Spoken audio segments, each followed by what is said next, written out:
The Conti NG C has a single boiler with a thermosiphon system to heat the water used for brewing espresso. To change the temperature of your brewing water, you will need to adjust the main boiler temperature.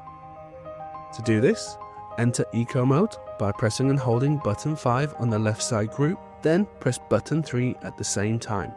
Then press button 5 to access the main menu, scroll right to highlight the cup icon, and press button 5 to access the coffee quality menu. You will land on boiler temperature. Press button 5 to select it. You can now adjust the boiler temperature. If unsure, speak to your coffee supplier about preferred brewing temperatures. Once the temperature is at the new setting, press button 5, then press button 3 twice to go back to Eco Mode. When the menu guide disappears, press button 3 to exit Eco Mode.